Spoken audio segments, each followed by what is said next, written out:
Good morning, everyone. We are going to get started here in just one sec. We know how many people are signed up, and we're not quite there yet on the numbers, so we'll give folks a couple more minutes to filter in.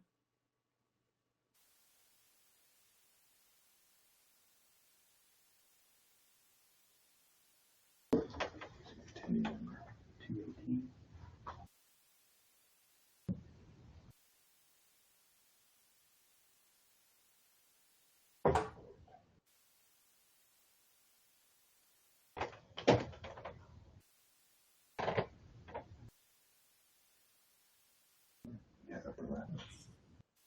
219, right next to on there. Little small number. Oh, okay. 220.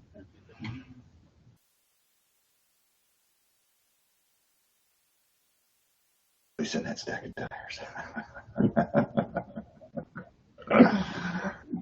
We can do that. Send them.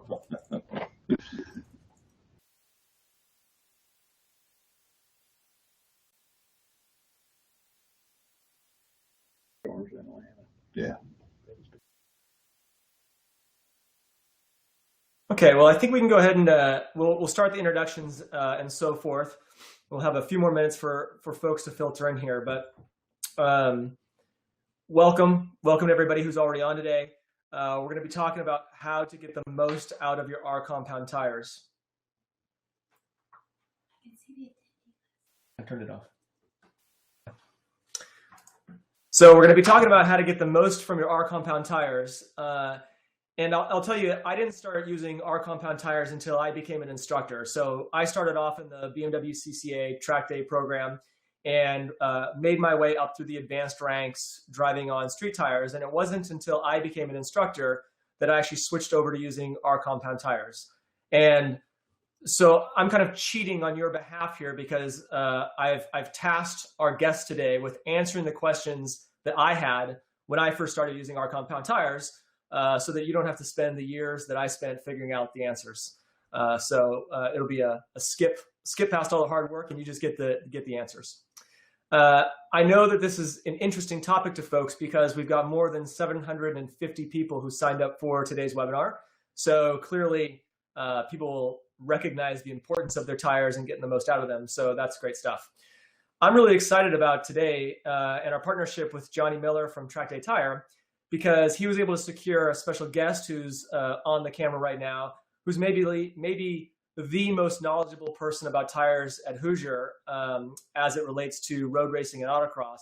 And I'll introduce both those guys in just one second.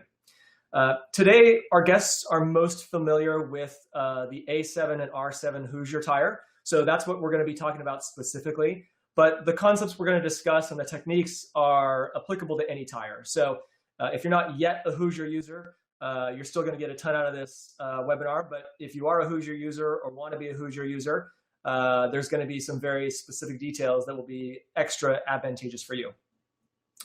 The format today is 30 or 40 minutes of presentation and discussion, and then we're going to do another 30 minutes of Q&A after that.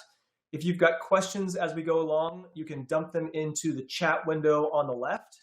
That comes to us as the presenters, and at the end, I'll ask as many of those questions as time permits. There's two technology recommendations I have for you. The first is, depending on your screen size, if you find the slides or the video are small, first of all, maximize your browser window as large as you can. And then if you mouse over the slides, there's a maximize button that will make them as big as your screen allows. So if it's a little bit small for you, you can choose the maximize thing at the top right of the slides, and that will make them a little bit bigger. The second is, if the audio or video gets choppy or freezes on you for some reason, give it a couple seconds to catch up.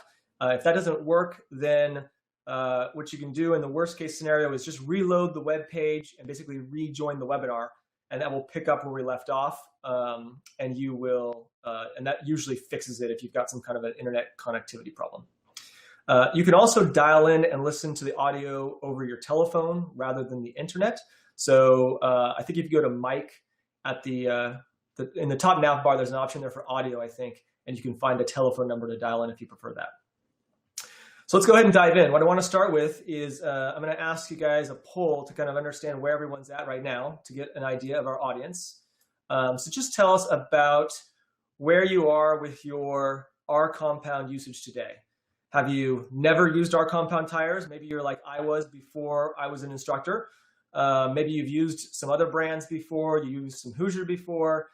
Maybe you've used a bunch of different options before. Be interested to see where you guys are at. And when you vote, you'll be able to see the responses. So we got almost a couple hundred votes so far. Click away. A few more seconds to answer. Never used. Have used R compound non-Hoosiers. Used R compound Hoosier only, or used R compound Hoosier and other brands.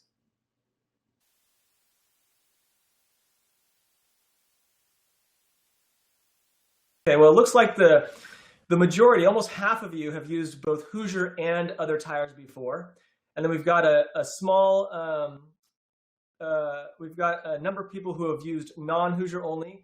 And then a small percentage, only 12%, have never used an R compound tire before, which is great.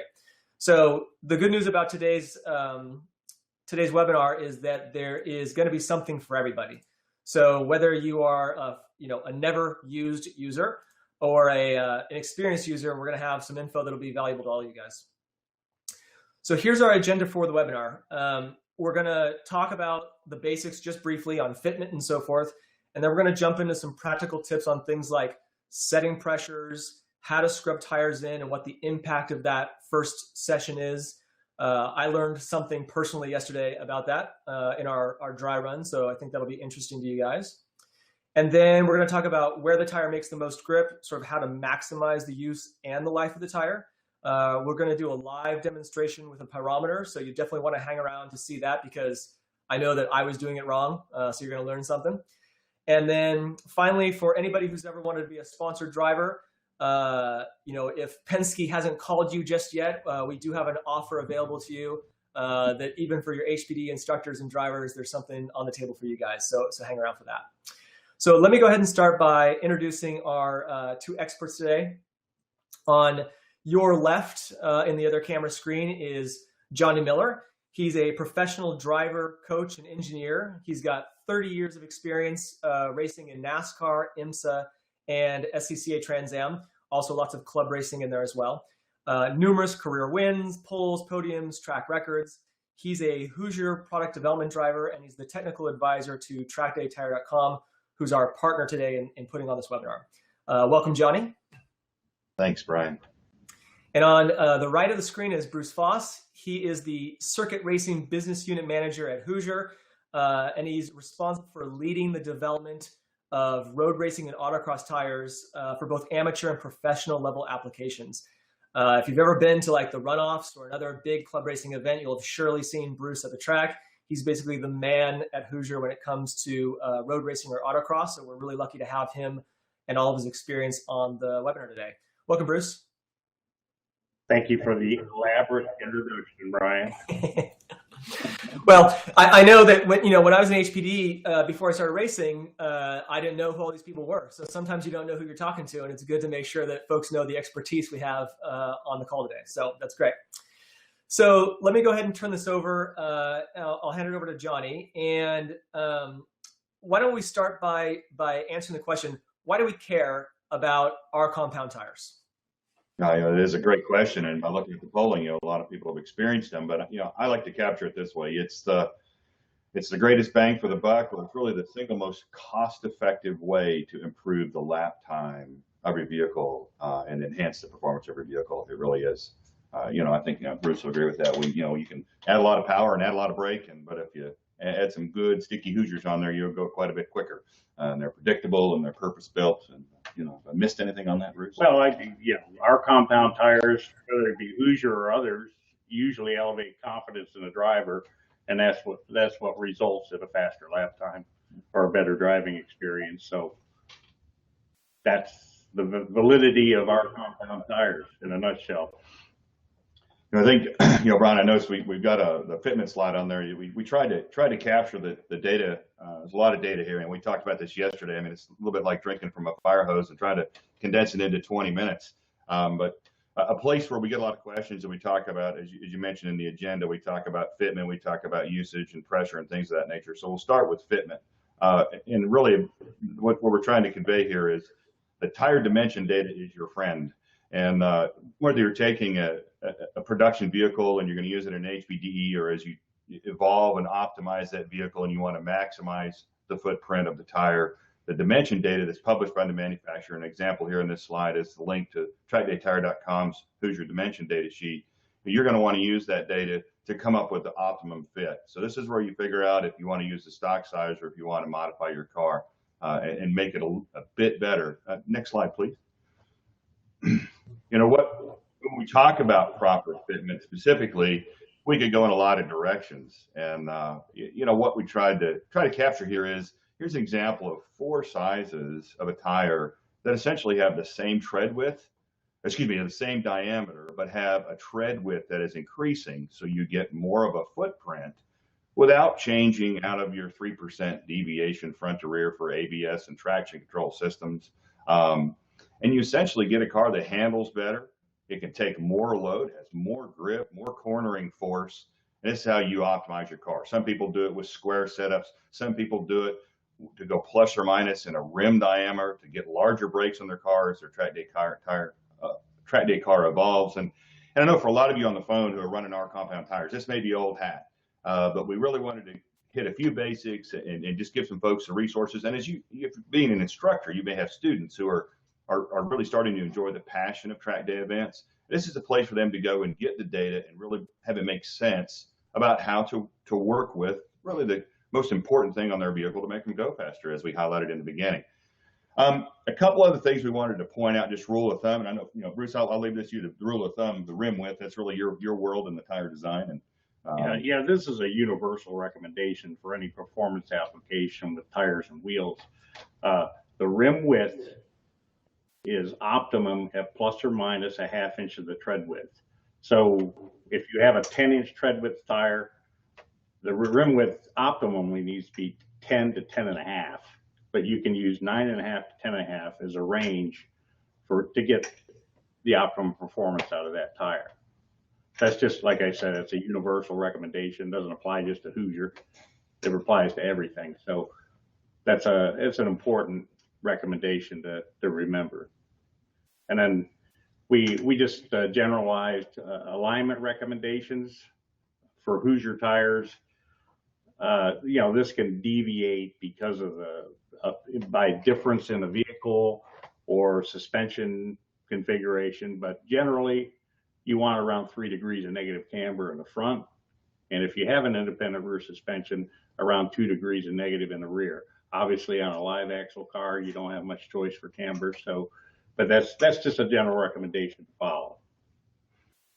Brian, if we glossed over fitment, a lot of folks have been using these tires. Is there anything we missed on that you can recall from our run through that we should highlight? Yeah, one thing I'd like to mention is we'll talk a little bit about camber, and I think when we get to the pyrometer section, we'll be able to fill in some details on how to tell if your setup is right. So that's one piece. The other thing I think that you could talk to a little bit is talk about one thing I found interesting is the +1 or -1 and how the sidewall size, the aspect ratio, how that impacts grip. Because I thought Bruce said some interesting stuff about that yesterday we could share about how sidewall height sort of impacts lateral forces. Okay, well, generally, you'll notice as you look at a cross-section of race cars, the cars that have more power, you will notice that usually they have a taller sidewall on the rear tire than they do on the front. And that's because the more sidewall you have, the better the tire will deliver longitudinal forward bite and lateral force, side bite, at the same time, simultaneously. The shorter the aspect ratio of the tire, it's more of a challenge, and it's a smaller window of getting that simultaneous force delivered. So would it be fair to say that, like, on the front, you might want a shorter aspect ratio tire in the front? I would imagine if in suspension is also like a stiffer spring in most cases, right? So maybe it's more responsive. And in the rear, you make some trade-off because you need the rear tires in a rear-wheel drive car, to be specific, right? You need that rear tire to do more, turning and accelerating, decelerating. Yep, that's true, Brian. A shorter aspect ratio tire on the front will definitely improve steering response, but the same rule applies on the front tire to a lesser degree. The more sidewall you have on the front, the better you'll be able to turn and brake at the same time, simultaneously. But sometimes the enhancement that you get in steering response from the shorter aspect ratio is a better way to go. Yeah. And I think, Johnny, you point out if you're trying to clear a big brake kit, you don't have a choice. Maybe you have to go up a +1 in your rim size, right? So sometimes, well, cars are always a compromise unless it's a purpose-built race car, and even then it's probably a compromise. So some competing issues there. That's good stuff. Absolutely. As you go through the optimization path of you and your vehicle and your talent maturity, things will be a compromise as you look, and things that you wanted today you may not want tomorrow. But as you work your way through that, I think that's where you find a balance. Talk a little bit about that in pressures. In fact, that's a great segue. Let's go to the next slide, please. Tire pressure. Boy, we never get this question, do we, Bruce? There's always a lot of questions about pressure. Yeah, and we've wrestled with this on how to convey it, Brian. And I think really the first thing we want to quantify here is optimum tire pressure differs by the driver, the car, and the track. And two different drivers in the same car on the same track probably don't want the same pressure. We'll talk about this because drivers drive at different levels in the sweet spot or different levels of lateral load in the car based on their technique, the way they actually turn the wheel, the steering angle, the speed at which they turn the steering wheel. And so optimum tire pressure is something that you as the driver and the owner of the vehicle, you need to create a process for measuring the pressure in your tires. You need to document it, and you be very consistent about how you do that. When you create this process, you'll start, as most of you, there are 40-something% of you are running our compound tires. I'm sure you've been with a pressure gauge in your hand at least once or twice at this point. You want to make sure that you follow with the same gauge, the same pattern around the vehicle. You document it, and you try to repeat and standardize what you're doing. And a rule of thumb for those of you who are starting or towards the beginning of this is that a hot target PSI on a vehicle that is destined for the track is 1 PSI for 100 per 100 pounds of total vehicle weight. And that means when you're the instructor, you've got a student in a car, you've got a full load of fuel, that can make a car pretty heavy. I think a new M4 will be almost 4,000 pounds when you do that. So what you want to do is you want to set that target at that, and then your cold starting pressure should be 6 to 8 PSI less than that, depending on the maturity of the driver and their ability to drive in the sweet spot on the loading curve. And we're going to talk about the sweet spot on the lateral load curve here in a minute. So there are some exceptions that we captured in the slide. Maybe conveyed a different way. I don't know, Bruce, did I catch that, or we want to say it a different way? That's exactly, that's the best guideline to give you to establish your hot target pressures. And we'll talk a little bit about that technique later. But that last week on that slide, just to clarify, there's some tracks that you'll go to, like if you go to Daytona, that's a high load racetrack and it requires higher air pressure. So you would, if your target hot pressure is normally 32 PSI, when you go to Daytona, you want to add at least 3 PSI to your starting pressures to get that tire up in the load range it needs to be for that track. So, that's an extreme. Daytona is an extreme to that as an example. Most road courses that you go to for track day events are not high load, and so your target pressures, as we recommended here, will be very applicable. Brian, any questions on that, or do we swing that into view? Let me ask. We've got a couple questions coming in that I think we can just touch on briefly. These are A7 and R7 specific recommendations, not general R compound recommendations, correct? Well, we're talking specifically about A7, R7 and these tire pressure recommendations. Okay. Yep. I just want to make sure for the audience that they're clear. Then the other question was, there's a couple people saying, okay, well, what about a Miata at 2,400 pounds? Is 22 PSI really what Hoosier would be looking for? Well, I think from my experience, you're talking about spec Miatas? Yes. Is that correct? Yep. You know, I think a pretty general accepted target hot pressure is about 34 PSI. Okay. So, you know, minus 6 to 8 PSI, okay, is potentially, you know, 24 PSI to starting pressure. Okay. So Following the math, it puts you right in that general ballpark, is what we're saying, unless we misunderstood the question. you know, and there's some situations where a driver to hit 34, he might be very aggressive, and it may be a high temperature situation where the tire temperatures elevate more than 6 to 8 pounds. Okay, all we're saying is if you start, let's say you start at 24 and you're trying to target 34, and you don't get there, if you only get 8 psi pressure buildup, you want to elevate your cold starting pressure 2 pounds. Or the best way is when you come in and you've made a hot run on your car, and you come in and you have, if you're deviating from your hot pressure target of 34 in any way, if you're higher than that, you just need to immediately bleed the tires down to that target pressure. If you're below it, you need to add air as soon as you can to fulfill the deficit.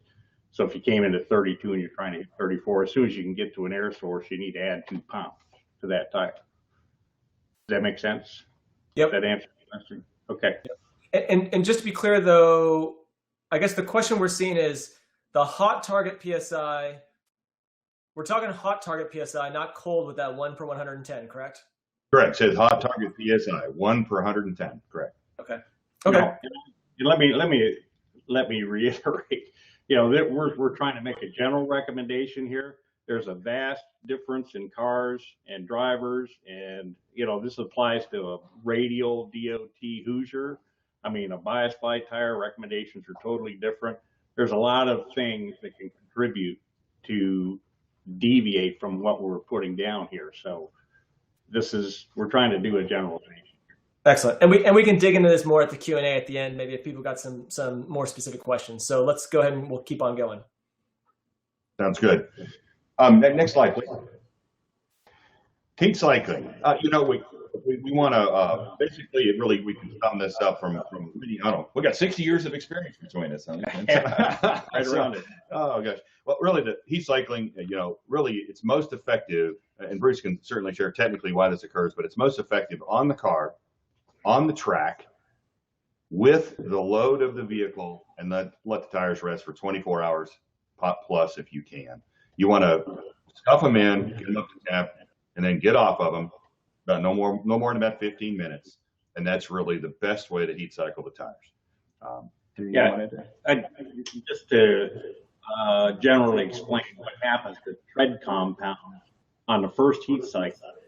That's when all the molecules in the tread compound cross-link and activate a lot of the traction ingredients, and the oils start flowing to the surface to soften the rubber up as it heats up.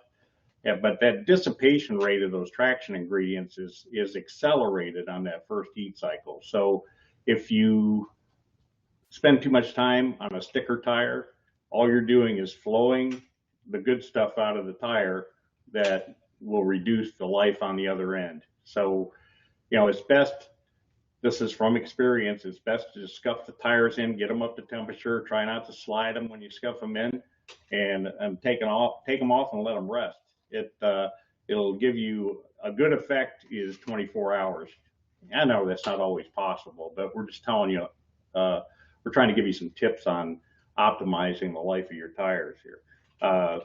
You know, sometimes if you could ever let them rest for a week, that really is about maximum for extending the life of the tire. And what that's going to do, like on an R compound tire, is it's going to give you more usable heat cycles on that tire throughout the life. So, you know, I would say from my experience, if your normal tire cycle is 20 heat cycles, if you if you do this scuffing process, it might give you an additional 4 or 5 heat cycles. So you got to make that decision whether it's worth investing in the inconvenience of doing it to extend the life of the tire on the other end. Excellent. And then I guess a couple other points is as you store the tires, put them in a black plastic bag. That does work. I was corrected. I said plastic bag for a long time. Just a black plastic bag. Keep them away from electric motors and welders. And over a winter break, after they've been run 4 or 5 times, they do tend to, when they sit for 3 or 4 months, they do tend to not be quite as brisk as a new set of stickers. That's pretty much understood. I mean, a lot of times you're in a region where you don't race in the wintertime. And so if you can store the tires in a black plastic bag in your basement where it's, cool and away from UV, that's optimum. That's the best thing you can do. And you don't want to leave them on your tire rack, on your trailer outside. Yeah, in the snow. Stuff like that. Yeah. Anyway. Next slide. The sweet spot. We spoke earlier, driving in the sweet spot. So what we want to do is we want to try to describe here, and Bruce does a great job at this, so I'll be quiet here in just a minute and let him explain it. But what we're trying to describe here is how you want to drive on an R compound tire to get the maximum level of performance without degrading and wearing the tire or abrading the tire unnecessarily. We try to capture that with a graph, and then we're going to show you a short video, and it's essentially driving below the maximum slip angle at the maximum G load. That's what this graph is capturing here. It's slip angle versus G load. And you don't want to drive where the red X's are, and you want to approach the maximum grip of the tire and drive at that point, and that'll give you the longest life and the best lap times without abrading the tire into nothing. I capture that one right? Yeah, that's good. That's good. I mean, we have the vertical axis is lateral force, the horizontal axis is slip angle, and you can see that the R compound tire ramps up to maximum lateral force quicker than like a street tire does. But you get up to that peak, and when you go over that peak where those red X's are on that, that's when you're kind of wasting the tire. Okay, you've heard of drivers that are really good on tires. It's those guys that drive in that green circle area. And there's some guys that are just aggressive and they drive over and where those red X's are. They're making the same lateral force, but they're really more abusing the tire more. And so that's why there's a variance in the life that some people get out of tires, is how well they drive in that sweet spot as opposed to driving past the sweet spot, if that makes sense. Is that, is there any questions about that? I think that's a really good explanation. I think this chart's also interesting in the sense of if you've been driving on street tires, I don't want to say you're hanging it out, but really to really get the maximum out of a street tire, you really got to have a lot more slip angle in the car. Whereas the A7R7 here, you're talking about being neater and more tidy with your driving style. And I think that's a good visual to understand that, it's not just being on the front side of the curve, but also how it compares to the way you drive a street tire, I think is really interesting in an HPDE context. Yeah, and it goes back to what we spoke of earlier, that confidence level. Okay, you can see that there's a high level of lateral force and a lower slip angle, and that's where confidence comes from. And so therein lies the improvement in lap time. One thing that strikes me too is I've heard at track days, people talk about a street tire is sort of more forgiving towards the limit, whereas an R compound tire can sort of break away more quickly. And I think it's interesting that that's not exactly what's going on here, because you can see that both tires sort of have that same tailored lateral force drop off with increased slip angle. But what it is that because the R compound tire builds up lateral force more quickly, there is sort of less forgiveness in the amount of slip angle the tire gets before the break off starts happening. So, the overall limit is higher, but the operating range is narrower, which is, we're going to talk about this a little bit later, but you have to be at a certain skill level to really take advantage of an R compound tire. And that's part of the reason why, I think. Yeah, I mean, we could drill down into this deeper, but some R compound tires even don't display this kind of profile. They would be peakier. They would go to peak, and then after peak, they would drop off a lot faster. And those are the kind of tires that break away without warning, because you get to the point of no return quicker than you can respond, so to speak. So that's a general, profile curve to kind of demonstrate what we're trying to point out about driving in the sweet spot.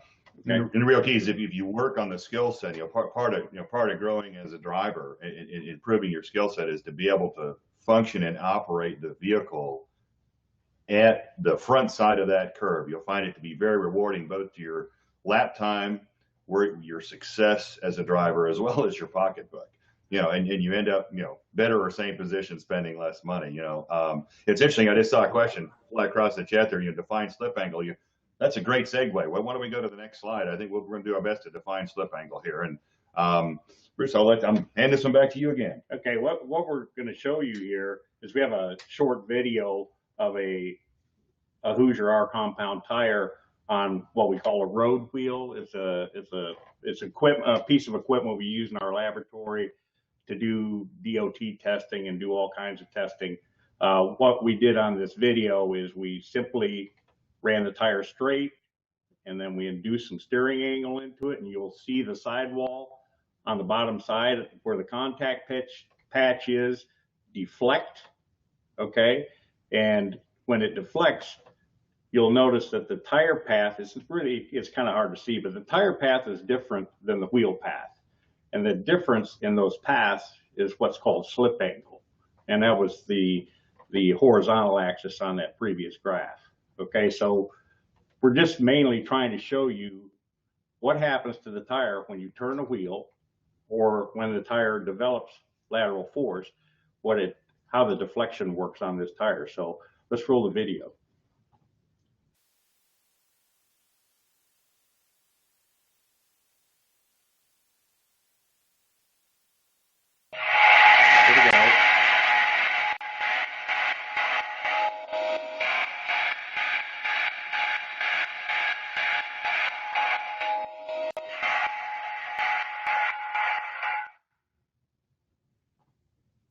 Okay, that was pretty self-explanatory there.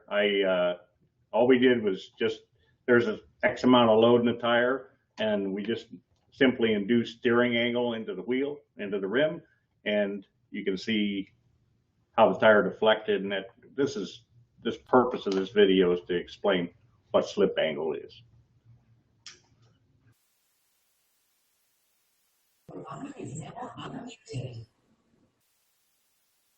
I think that's a great video. We got a couple comments about great slide from this slide too, about explaining the difference between which direction the wheel is going, which direction the tire is going, a slip angle. So it looks like that's doing the job.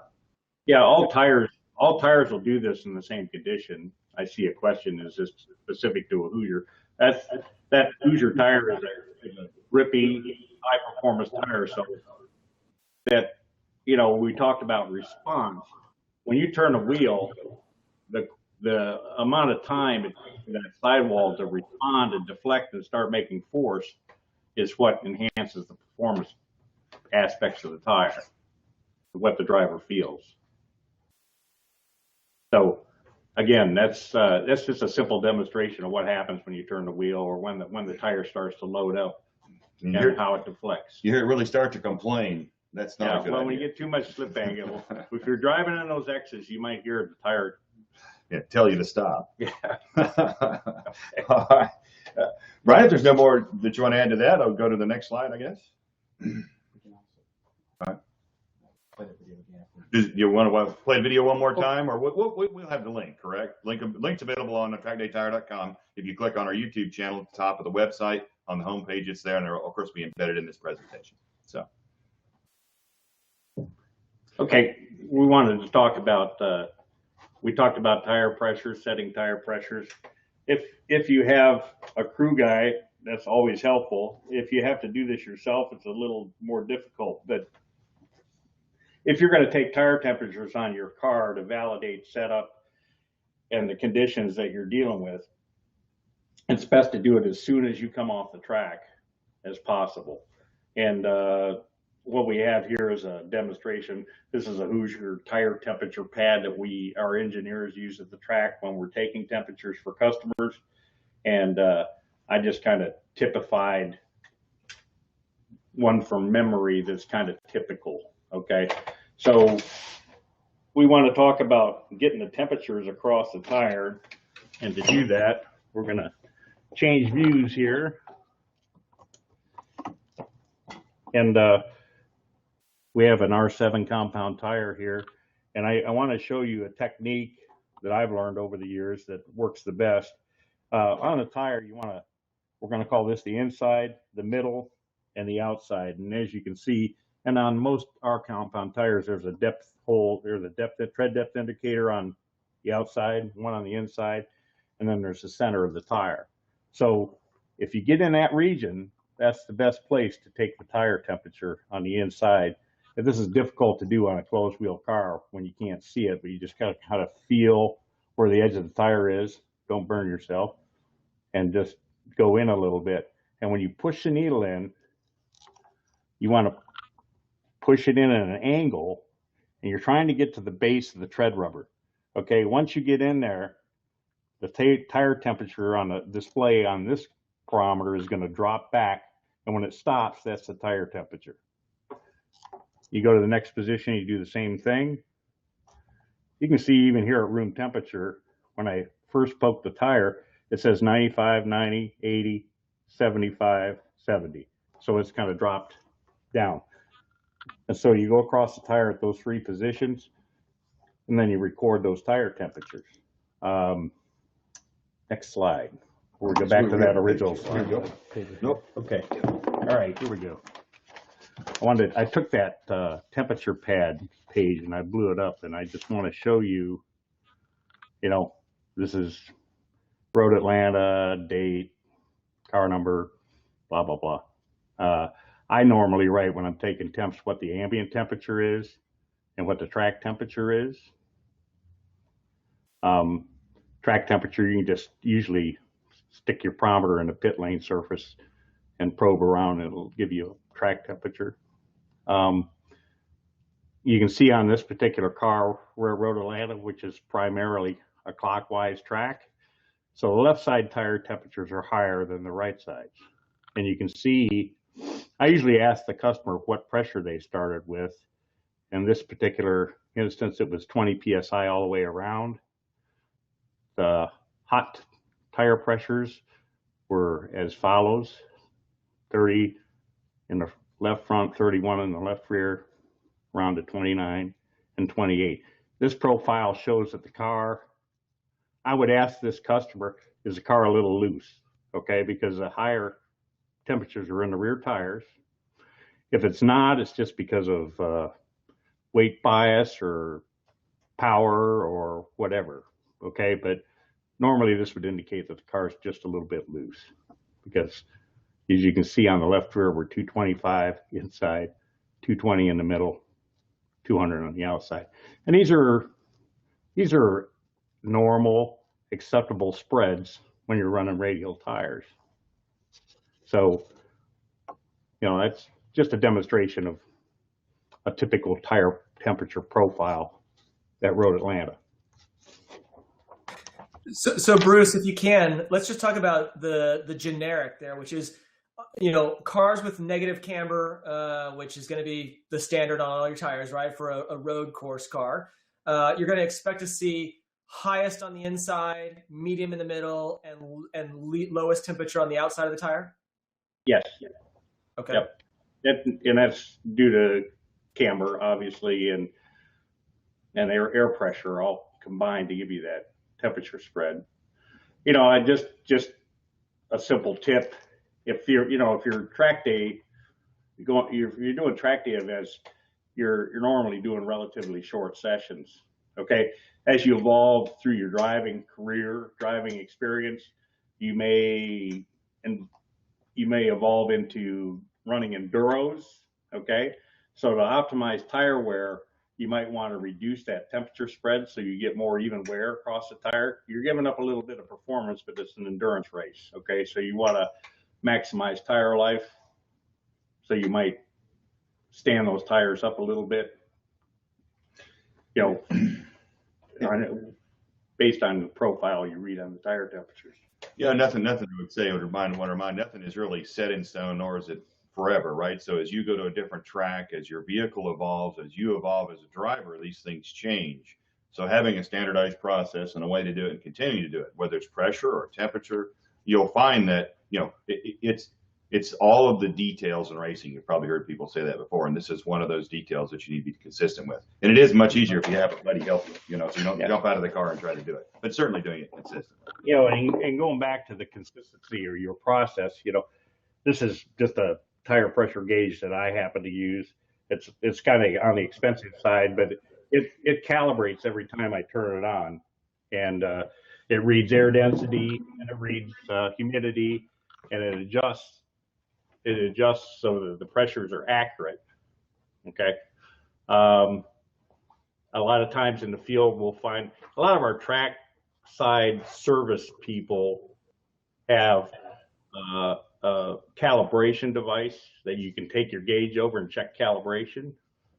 And, I often find when somebody's deviating from air pressure and they say, well, you say I should be running 20, but I'm running 18, and that just seems to be where I need to be.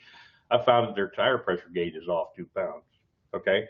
So they actually hit the number, the optimum number, but they were getting a different reading. So, and perometers, generally, the easiest way to calibrate your perometer is to boil some water and stick the probe in there and see if it reads 212. I mean, that's the simple way.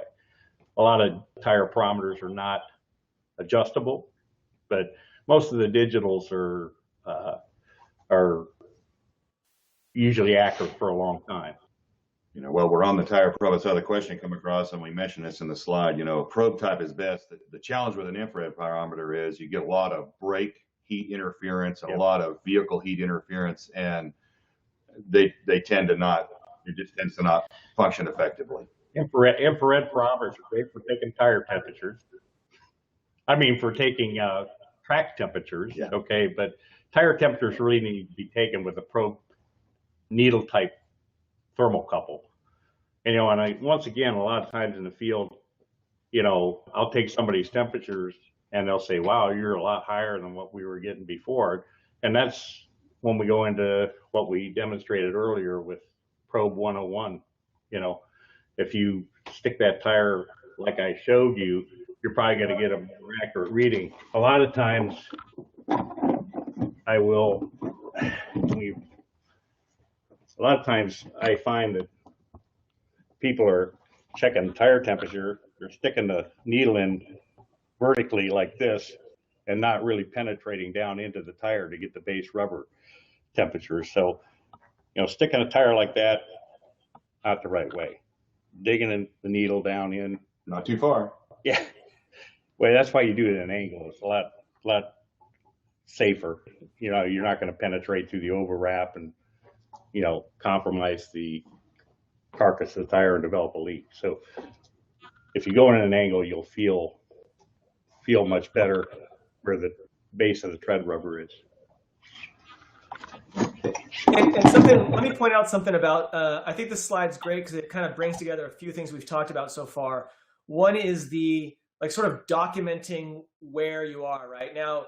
Obviously, to take pyrometer temperatures, I think realistically you need to have a friend help you, because by the time you get out of the car and start taking them, it's going to be, the temperature is going to bleed off to the extent. And I think that's actually one of the things I've heard about the infrared pyrometers is that the surface cools so quickly that it's very hard. In addition to those interference issues, it's very hard to get the accurate temperatures, right? So when we look at this document that you've got here, the temperature and pressure doc, one of the things I want to point out to people is look at the starting pressures on this particular example where it's 20 PSI all the way around. But for Road Atlanta, which is primarily a clockwise course, you've got, each tire is at a different number and they are staggered, right? So if your goal was to come in with your tires at 30 PSI all the way around, your starting pressures would actually have to be something more like, 20 in the left front, 29 in the left rear, 21 or 22 maybe in the right front, and then maybe 20.5 or 21 in the right rear. So the benefit to writing this stuff down is that the next time you come to the track or the next session, you can dial in those tire pressures to be exactly where you want. And I'll just say, in my own experience racing Spec Miata, I've got a binder that has basically one sheet for every session, and it's got some of these same details on it. And when we go to, say, Mazda Raceway Laguna Seca, which is a counterclockwise course, versus going to Sonoma Raceway, which is a clockwise course, each tire is going to have a different starting PSI to get to where our targets are, whether we want them to be square or we want them to be staggered in some way. So, it can be a little bit tedious sometimes to keep some of these records, but if you care about consistency and performance and what this webinar is all about, getting the most out of your tires, there's only so many things you can change about the tire, and pressure is one of those key ones. So keeping some documentation like this is a great way to be able to dial it straight away every time you come to the track. Well said. Thank you, sir. Next slide, John. The next question, are you ready for R compounds, right? And it looks like a lot of you already are on R compounds. So this, again, may be old hat for you. We try to, and maybe this is some to use with students or some to use just in the paddock as you have conversations with folks. But, does your driver's skill set allow you the ability to control the car in a sweet spot? So now you have a tool. I'm sure we'll have a link to this webinar available, which will have the graph. It'll have pictures. All this will be available after the fact. And you can try to describe with the video and the graph, are you driving here? Does it feel like this and where are you at? You can help educate more. Does your skill set allow you to control your vehicle in this sweet spot? Another way I've heard a lot of folks say it is, do you find yourself unable to slow down enough to go faster, essentially overdriving the tires? Of course, are you qualified to be running up events? But I think Bruce even captured the best of all of these, and then he related at the beginning of this presentation. These tires will give you more confidence, and will more confidence improve your lap times and improve your skill set? Will it improve your performance? So those are the questions you ask yourself, and if you're ready, or your students are ready, or your intermediate drivers are ready, we believe that they are the biggest bang for the buck, so to speak. They are the most cost-effective way to improve and enjoy your car. Like me, I enjoy driving my car on the track, and I want it to perform at its best. This is one way to get there, one of the cheapest ways to get there. So, want anything to add to that one? You can add anything to that. All right, Brian. Next slide. Yeah. Cool. So here's the way that Penske can give you guys a call. So let's assume that you're ready for R compound tires. If you're one of that 12% that's not used them yet, everyone else is already using them. So Johnny and I worked together to put together a special sponsorship offer for folks who are part of the Motorsport Reg audience. And there's two deals. So the first one on the screen here is for instructors. And if you're someone who is on our Instructors Wanted email list, which is where a lot of you folks registered for this webinar came from, you're entitled to 10% off the retail price of any number of A7 or R7 tires in any fitment. So Spec Miata through Corvettes, whatever you got. There's special discounted flat rate shipping. And what we're going to do is we're going to email you a special sponsorship code in a follow-up email just after the webinar is over. So we'll send that out, and that'll be how you can redeem and get the sponsorship. If you're someone who's watching a replay of this, the recording, so you didn't get the email from us, then you can go to TrackDayTire.com, and there's a link for Get Sponsored. So that's a way to also apply for sponsorship if you're an instructor. If you are on the webinar, which everyone watching right now is, then you too, there's a sponsorship offer for you as well. The terms are the same, 10% off A7s and R7s, the discounted flat rate shipping, and we're going to email you a special sponsorship code after the webinar that's valid for 30 days. So if you're on the webinar, you can start with that. And then if you want to get sponsored beyond that, you can go to TrackDayTire.com and click Get Sponsored. If you're watching a recording of the video, that is for another way to get signed up. Is there anything that I overlooked in that, Johnny, that you want to add? No, I don't think so. One clarification that the deal is for, of course, the Hoosier A7 and R7, and any spec series tires are not included in it. That'll be for trackside service dealers only. But for the A7 and the R7, these two offers will apply. And we look forward to taking care of everybody. Awesome. I got my sponsorship code early, so I've already placed my order. All right, let's switch gears and go to Q&A because we got a ton of great questions, and we've got some time to dig into them. So first of all, contact information on the slide there. If you want to reach out to any of us, feel free. Johnny, as the technical advisor to TrackDayTire, is available there to answer questions. I'm sure there are. Well, we're going to answer a ton of questions, but there's going to be some questions we don't get to, or you might come up with new questions afterwards. You can always reach out to Johnny and get some help with those questions on how to use the Hoosier tires. Bruce's contact information is there as well, and obviously is a wealth of information. So let me just start with a couple of housekeeping questions that I see that we can answer quickly. Someone asks, can we get a 10% discount on the SM7s? And the answer to that is no. It is only the A7s and R7s. And I don't know, Bruce, if you want to fill in, but I think you've got contractual arrangements around those tires, so you can't offer that discounting, correct? That's true, and we have some agreements in place that don't allow us to do this. So this offer is directly for A7 or R7 compound tires. Okay. And here's a good question that we didn't actually get into. I mean, I take it for granted because I know, but can you just give a quick, brief explanation of how the A7 and R7 tires are different?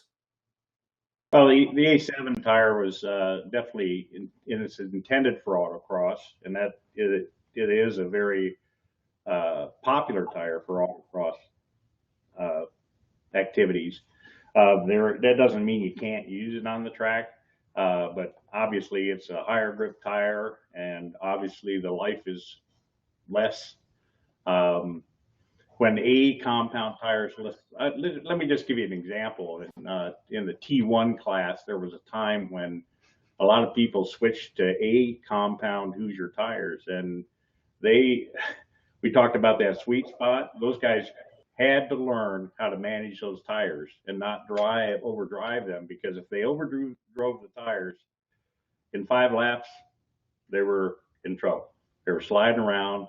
Everybody was driving away from them. So if they kept the tires underneath them, like drove them in that 95 percentile range, at the end of the race, when they really had to go after it, they had something left to do that with. Okay. The R7 compound, as opposed to the A7 compound, the previous versions of those tires were A6 and R6. There was a bigger difference in performance between the A6 and R6 than the A7 and the R7. And I will tell you that we did not change the tread compound when we went to the A7 tire. That was mostly some construction changes. There's some things we developed to extend wear a little bit. The R7 is an all new compound as opposed to the R6. And it's a compound that is less fragile and is not as susceptible to abuse as some other tread compounds would be. In other words, there's a lot of people that have reported that the R7 actually works a little bit better on the second heat cycle. That's one reason we selected that compound for spec Miata operation, is because people could put 5 or 6 heat cycles on the tire on the SM6 version, the previous compound, and they'd put stickers on and pick up a half a second, 0.6. So it was like, it would drive them to put stickers on to benefit in qualifying. Whereas the 7 compound doesn't do that so much. You might pick up 0.2. Okay, so it doesn't make it necessary, and it doesn't drive the cost up for the competitors to have to sticker up for qualifying to get a good time. So, and the R7 also has better life through several heat cycles than the previous version of that compound does. So that's just a difference there. And one thing just to touch on about the difference between the first session and the rest, in case people didn't pick up on this, and maybe not so much in an HPD context, but it is common at a race to sticker up for qualifying, because the first session on the set of tires is always the fastest. People actually talk about the Hoosier, the magic lap. It's usually lap 2 or 3. where you can squeeze out the maximum performance. And in fact, it's like an art to actually learn how to drive the tires at the limit of what they can do on that first stint, as opposed to when the tires the rest, because I think, you can get a little bit higher up on that chart. But I think the interesting thing is, going back to the longevity discussion, it's like the first session is fast because those chemicals can exit the tire more rapidly in the first session, right? So it's one of those classic, like when you use the first stint for your magic lap of qualifying, you are eating up the longevity of the tire. Whereas if you do the scrub process that Johnny and Bruce described, you're basically, I don't want to say baking in those chemicals, but you're giving them a chance to cure in such a way that makes the tire last longer for a longer period of time. Okay, here's a question from Brian in North Carolina, and he asks, would your setup recommendations about, -2 degrees of camber in the rear be different for a low horsepower car like a Spec Miata versus, say, something like a Corvette? Like, would you recommend more, he's asking, more negative camber in the rear on a Spec Miata than you would for a Corvette? Oh, it depends. Depends on the size of the tire, the weight of the vehicle, how aggressively it's driven. Okay, definitely a heavier Corvette with more power is going to put more load in the tire, so it's going to deflect more. So more negative camber would probably be suitable for a higher horsepower, higher load vehicle. And it's a function of how the throttle application and driving style. And that's back to that whole piece. It's the driver, the car, the track. But that's why the 2 degrees is a baseline. But yeah, it would tend to drift in that direction to more camber. Okay, it's a learning experience by per vehicle. So that's why we say we're trying to give it just a baseline, and then but experiment more, see what you get. That's why you're using the tools that you have. You use your pressure gain, your documented pressure gain at the same track. You're using the pyrometer that you have. You look at the readings and the temperature spread across the tire, and let the car tell you what you're doing right or wrong, because there's no front end magic or law, right? It's about how you adapt, and it's truly about you, the car, and the driver in the day. And that's why we're trying to reinforce that process that you described, Brian. I want to summarize. It's actually the opposite of what Brian thought, which is a Corvette would tend to have more negative rear camber than a Spec Miata because it has more power and has more deflection. Mm-hmm. Okay, great. And I do like reinforcing the way to know. So I think there's two challenges in an HPDE context. One is you don't always have a ton of track time, which means it's not easy to change your suspension settings and so forth, especially on a street car. So for people who are looking for the way to know, it's what they just said, and that is you have to start with this baseline, and then the pressures and the pyrometer readings tell you where to go more, less on both pressure and camber and everything else, right? Can you guys talk about, I don't think we talked about it today, talk a little bit about tire spread or temperature spread rather across the tire. So we kind of talked about, maybe a 30-degree spread from inside to outside, the inside being the hot side. Let's talk about a couple of maybe things that people would see that might have them scratch their head. For example, what if the outside edge was the hottest? Or what if the middle was the hottest or the lowest? Can you talk about some of those other scenarios and what that means from a setup and usage perspective? Well, generally, if you have a hotter outside temperature, you need more camber or more air pressure. Okay. For whatever reason, the tire, when it gets deflected and it gets the steering input, is rolling under, heating up the outside and the edge of the tire, and it's usually camber that causes that. But sometimes if you elevate the air, if you're at pretty much maximum camber, then you have to elevate the tire pressure to try to get rid of that. In modern vehicles with positive caster are essentially pretty much what everybody's running. And in old days of Formula cars, you could have negative caster that would cause it, but it's generally it would be camber that would cause this, or lack of camber that would cause it, Brian. And let's say you're getting high center temperatures on your rear tires. That usually is an indication of wheel spin. Yeah, right foot problem. Yeah, right foot pressure problem. Yeah, it's that you see that high center temperature. It's not necessarily you have too much air in the tire. It's probably wheel spin or something related to that. Radial tires have pretty stiff tread belts. So you may have noticed if you put 25 pounds in a radial tire and look at the tread profile, and you put 45 pounds in it, look at the tread profile, it looks pretty much the same. Okay, they don't change much. A bias ply tire would crown up with elevated air pressure, and you would lose the patch. Okay, and so more so bias ply tires, that center temperature could indicate overpressure, but it's not likely on a radial tire to indicate that. Okay, great. Here's a good question from Brad in St. Louis. How do you tell when your tires have too many heat cycles? Well, usually you feel it more than anything. If the car's just not ripping up like it was, you know, if the tire is treated properly, you're going to get to a point where the traction is going to degrade, and it's just going to get worse. Sometimes, by virtue of the way the tire's history, you get to a certain point and it's like they fall off a cliff. Okay, and we can't ever explain how to. We can only recommend that you treat the tire as we said, to try to extend the life of the tire.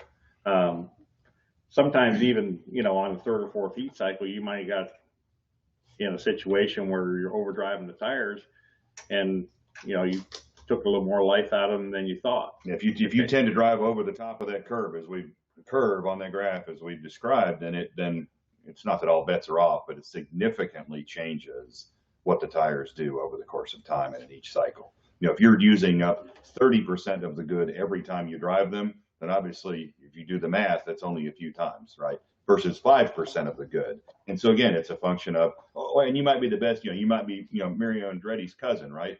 But your vehicle has 3 degrees of positive camber in it. And so the car's doing it to you. That's why, again, this comes down to document what you have, create the process, and it's about you, the car, the track, the day, and start working on that as part of the routine, whether you're an instructor or a driver coming up, through the ranks of this. We could add, in your track day experience, if you go out in your car, it's just, pushing so bad that you can hardly turn a corner. I mean, don't stay out there. You don't have to stay out there for the whole session. Bring the car in and fix it. Okay, you might have a sway bar link break or something, and you need to come in and find that, because you're just killing tires when you're out there operating the vehicle like that. So it's not any fun either. No, it's not. Yeah. All right. There's a question about heat cycling here on the other end of the heat cycling spectrum, which is Christina asks, what about heat cycling from the tire rack? Or someone else asked about their tire shop doing it on a machine.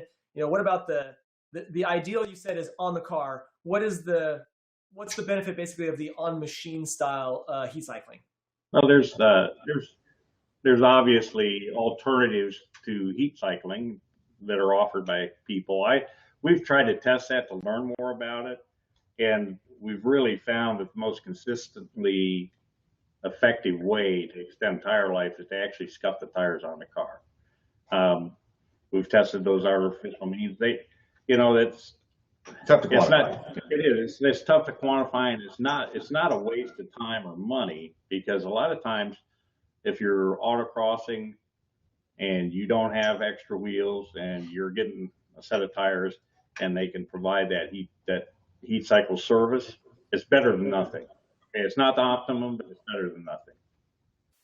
That's a good way of framing, especially for autocross, where you're just not going to have the opportunity to do so. So I think that's a good point.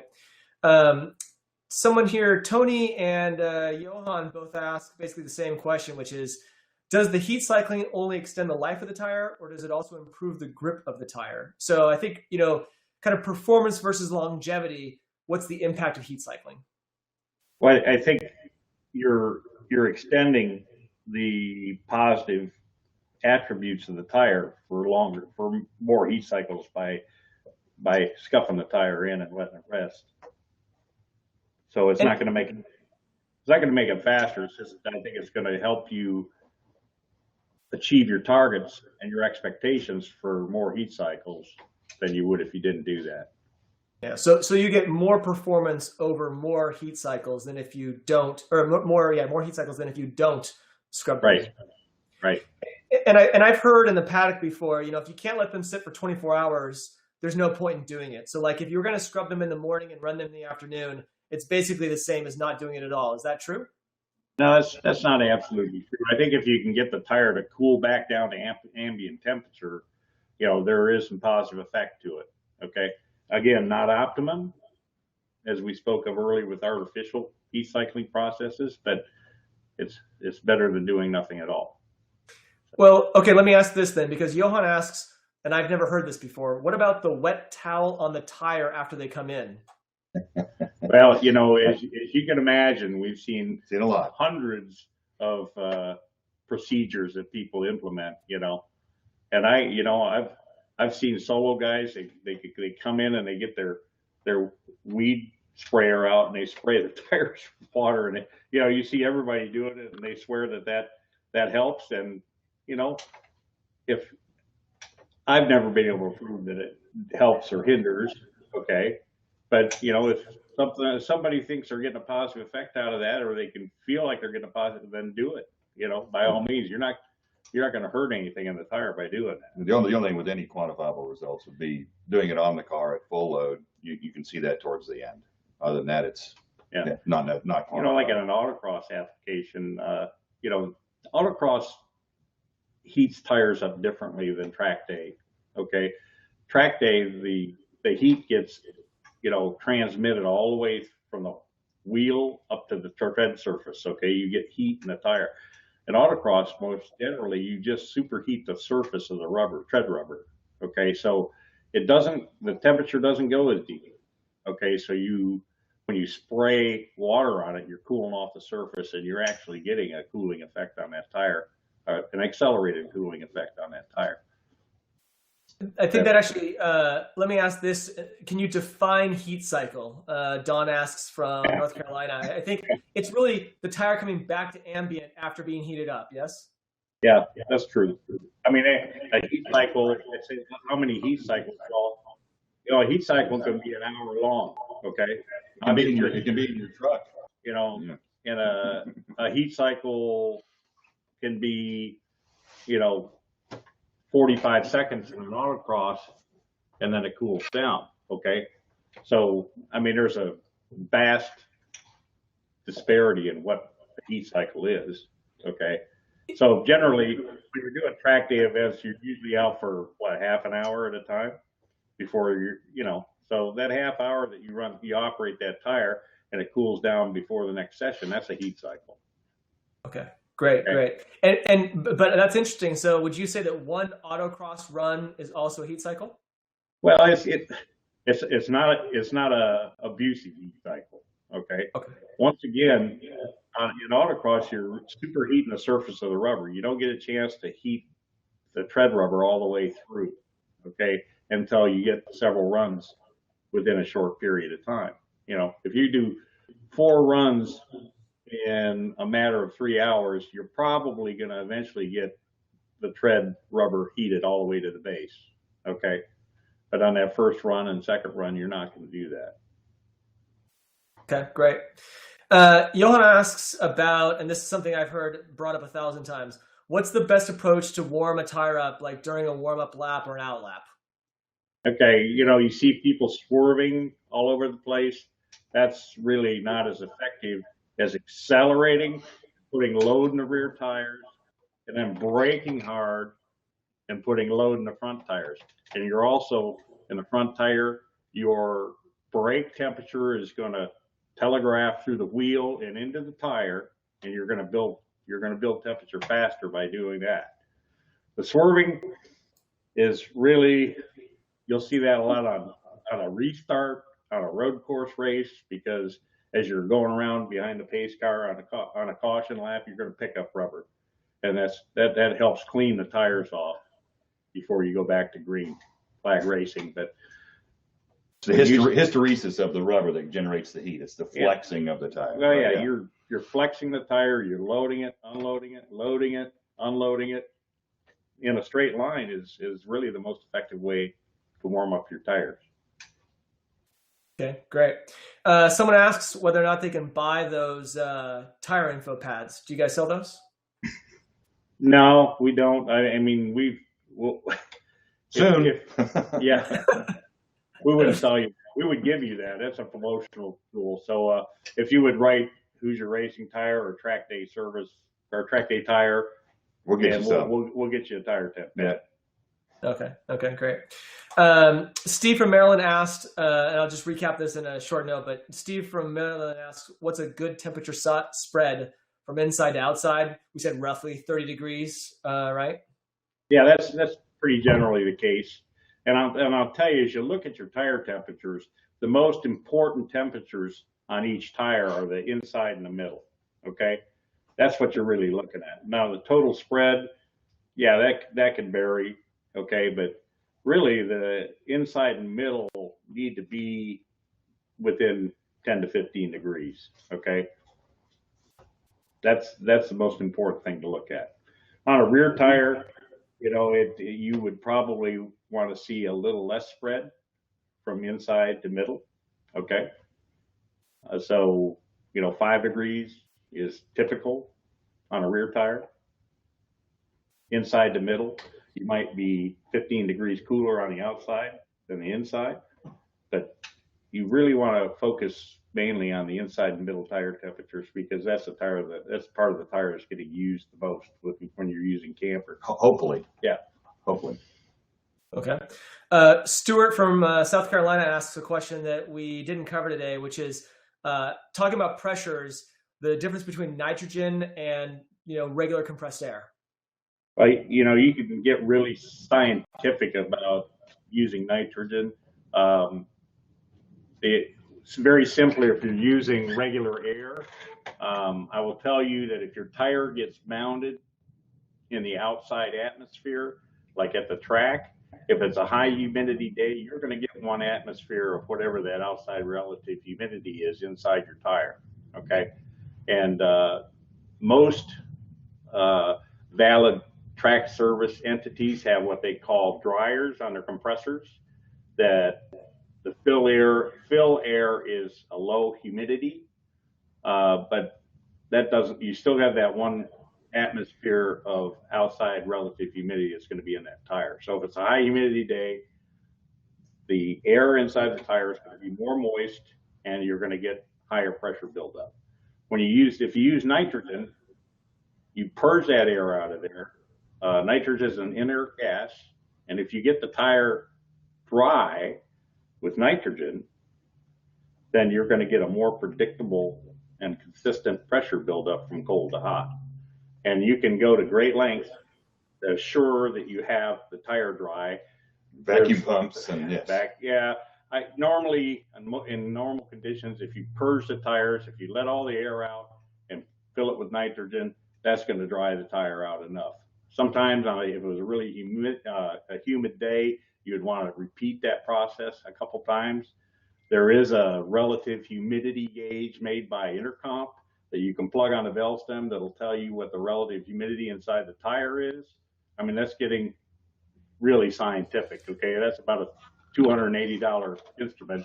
Okay, but it'll tell you exactly how much humidity is inside the tire. And my experience, rule of thumb over the years, is if it's below 15%, you're going to have absolute predictability with that tire. So you can go to great lengths to assure that stuff, but generally using nitrogen is more predictable than using air.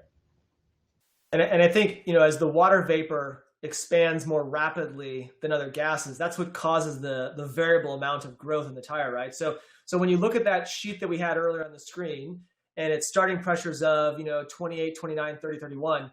Well, if a humid day versus a dry day, you could be off by a whole pound or two. And maybe that doesn't matter, but I'll say, when we're racing, at least, we care about a half pound of air. So, if it's a half pound high, you can start to feel that if you've got a decent butt.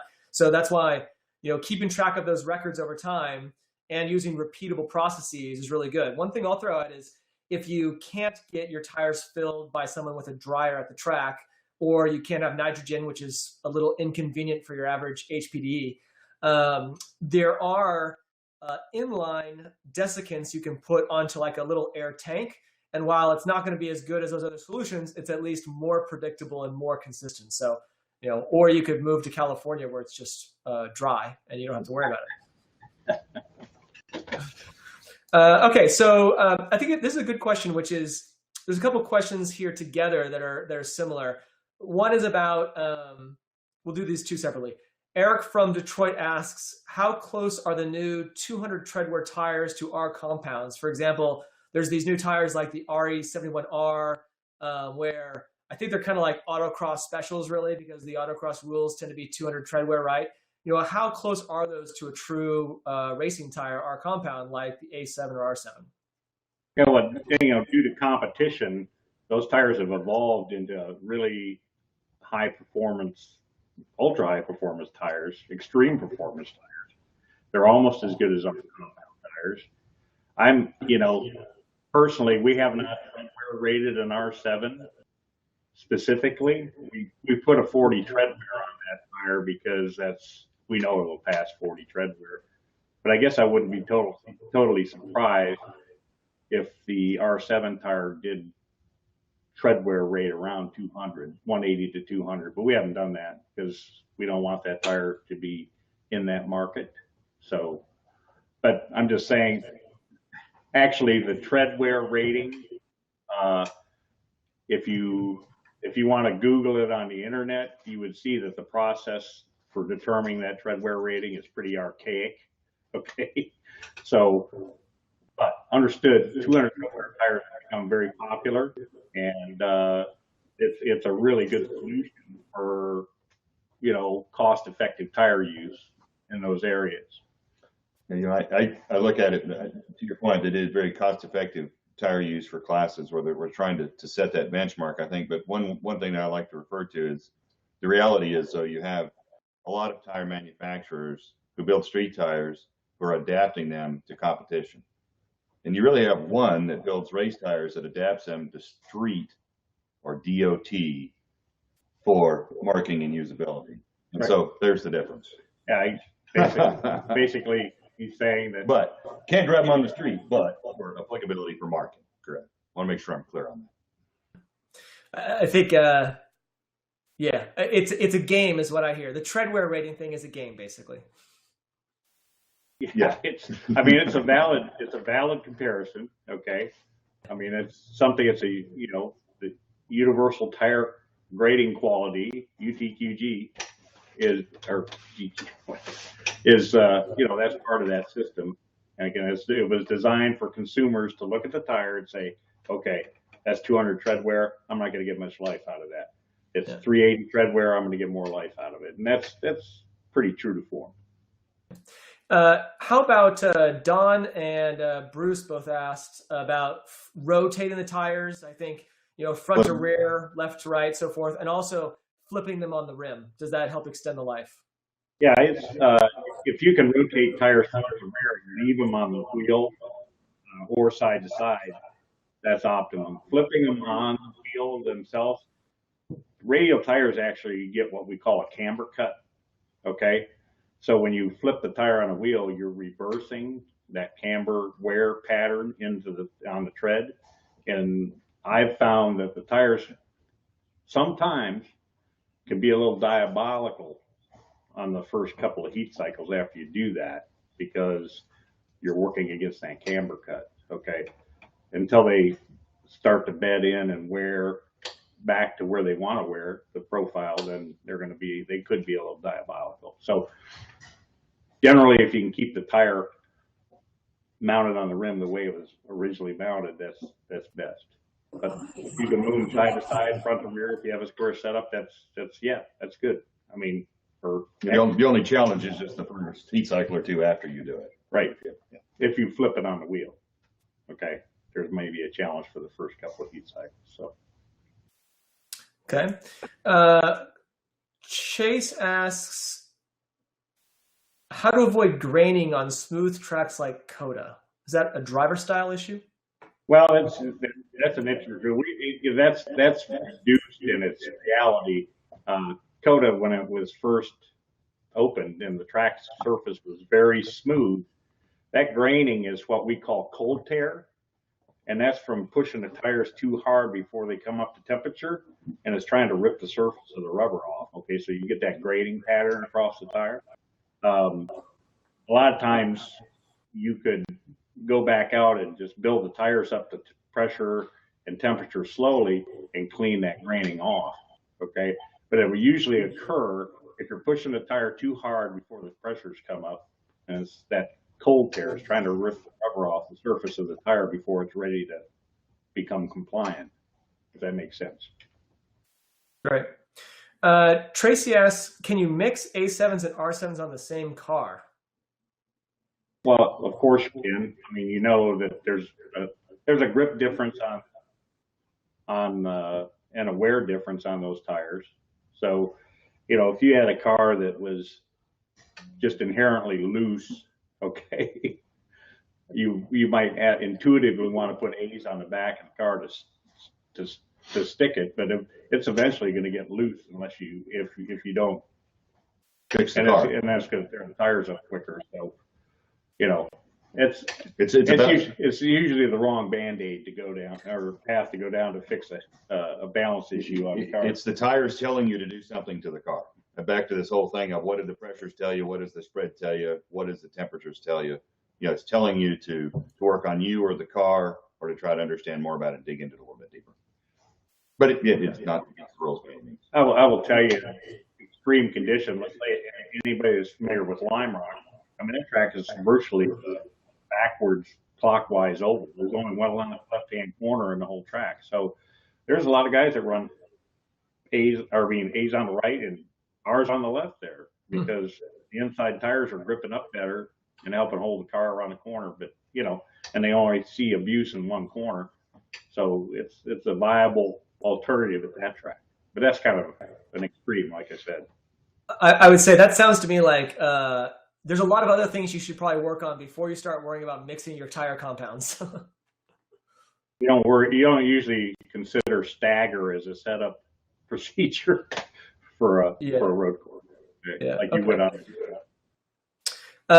And Jim asks, I just think we can just clarify this, but Jim asks, how about an extended test session where we come in and make a chassis change that lasts for 5 to 10 minutes?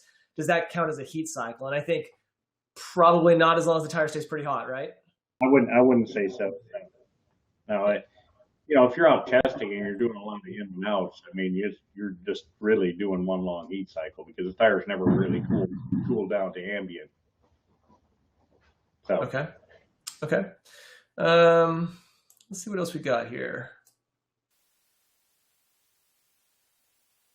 And then Kurt asks about a maximum. You know, we sort of talked about target hot pressures, but he asks, for club racing, really for any car, is there a maximum hot pressure to avoid? For example, on a 3,300 pound car, you know, would you not want to go over a certain number?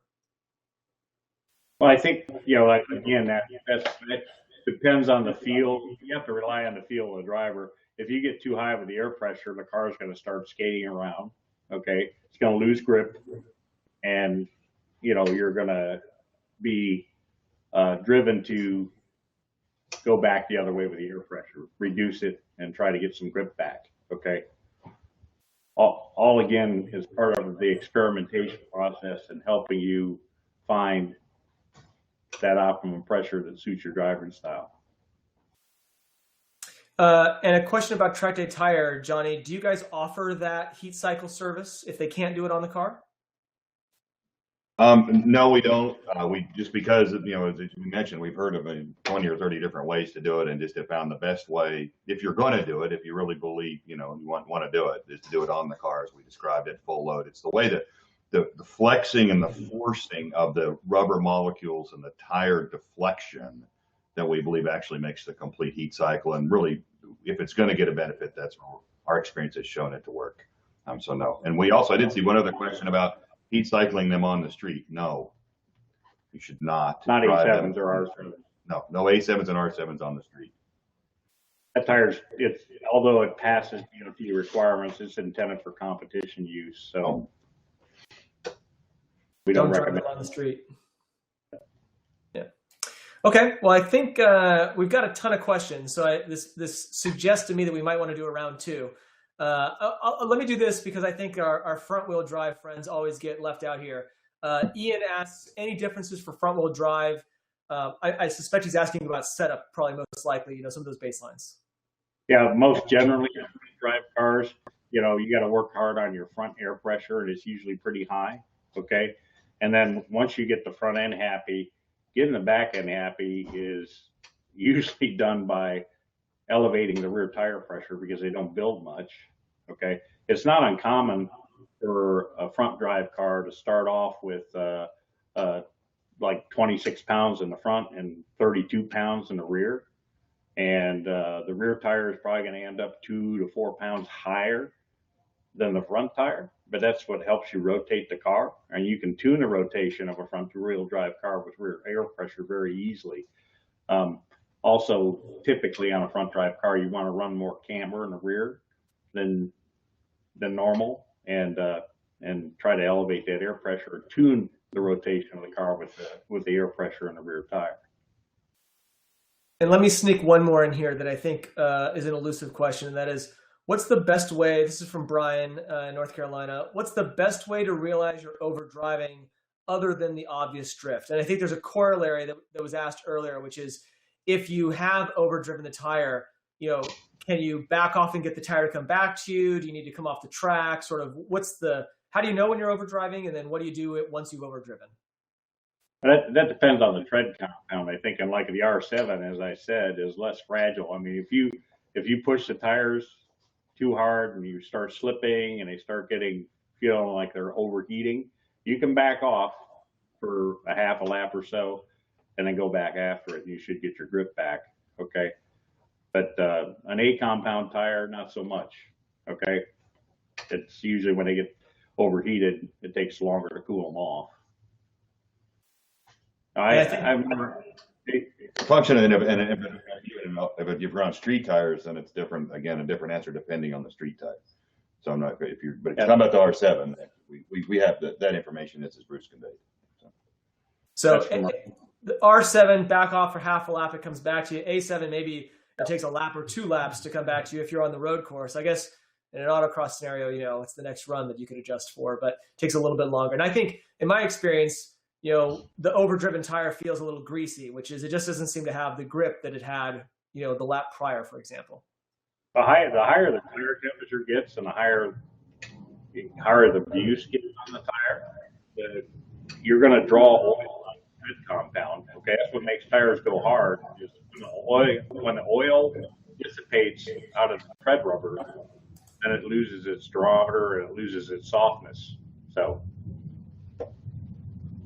you get the tire hot enough to accelerate that oil out of the tire. So.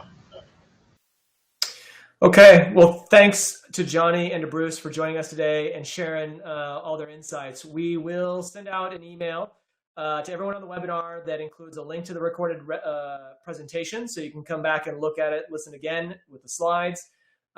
We'll also send out the webinar sponsorship code to everyone that's on the webinar today and everyone who registered. And the instructors will also get their follow-up email as well with the instructor VIP program, the sponsorship program. Thanks again, guys, for joining us today. We had a ton of people online. Obviously, we know it's the only things that connect us to the ground. So obviously the tires are pretty important. So I want to say thanks to both of you guys again for joining us and sharing what you know. And if people have questions or follow-ups, you can reach out to me. You can reach out to Johnny or to Bruce. And we'd be happy to help you, help in any way we can with you getting the most out of your R compound tires. So thanks to everybody for joining. And what I'm going to do is, we'll send everything out in a follow-up email so you get all the details a little bit later today. Thanks again, everybody. Thanks, everyone. Thank you. Bye-bye. Bye.